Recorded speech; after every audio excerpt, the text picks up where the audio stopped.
Bonjour et bienvenue au Tivou du vendredi 30 septembre 2022.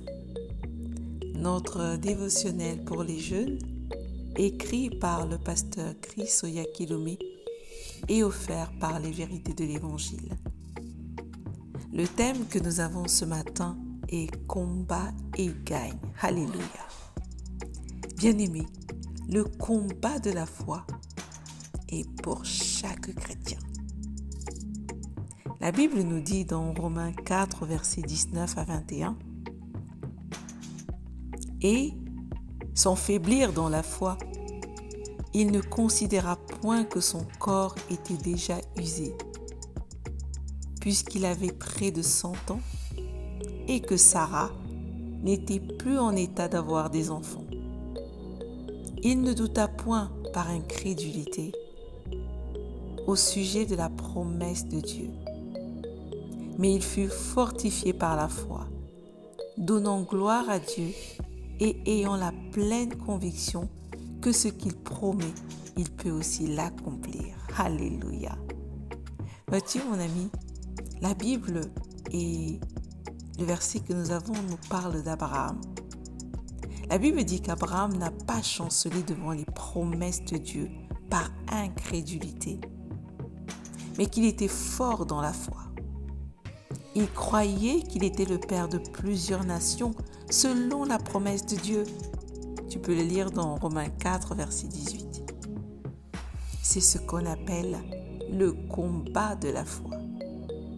C'est le seul combat que Dieu nous a appelés à combattre. 1 Timothée 6 au verset 12.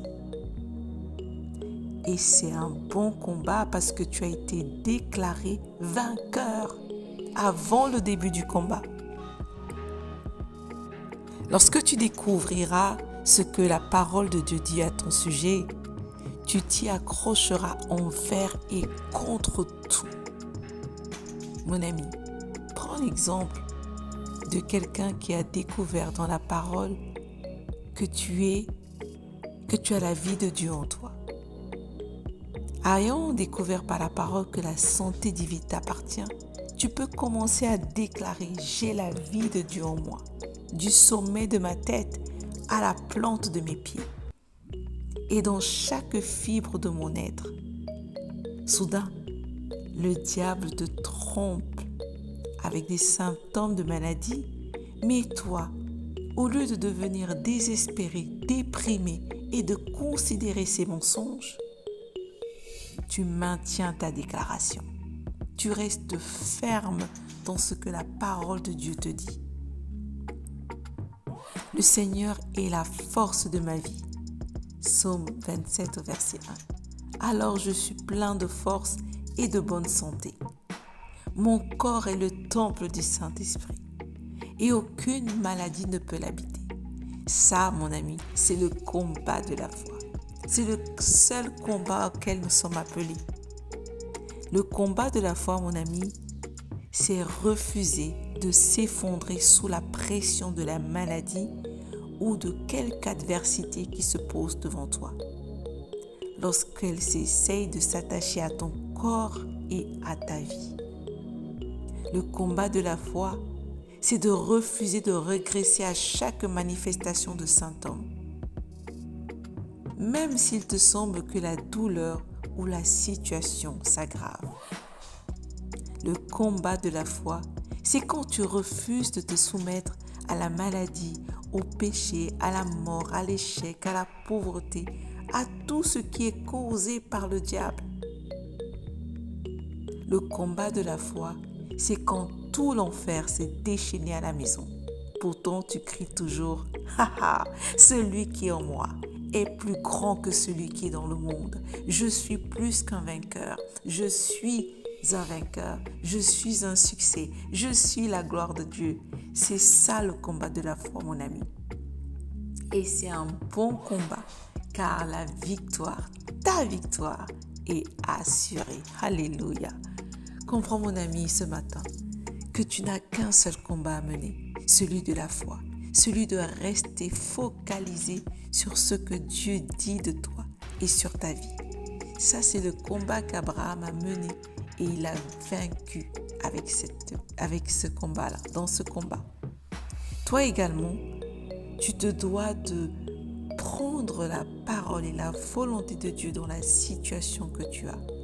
Qu'est-ce que Dieu dit de cette situation? Est-ce une maladie? Est-ce un échec? Quelle qu'elle soit. Trouve la volonté de Dieu et déclare cela, quoi qu'il en soit. Ne reste pas à méditer sur tes douleurs, sur tes souffrances, sur tes circonstances, mais médite et déclare à haute voix et avec joie ce que Dieu dit. Rigole de la situation et réjouis-toi d'avance de la victoire que tu as déjà dans la situation. Alléluia.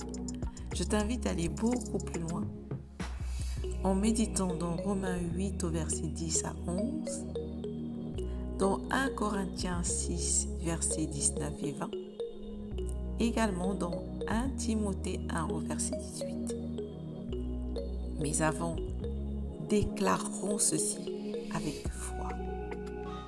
Père, merci parce que ma foi en toi est la victoire qui a vaincu le monde. Et alors que je prends une position intransigeante dans ta parole,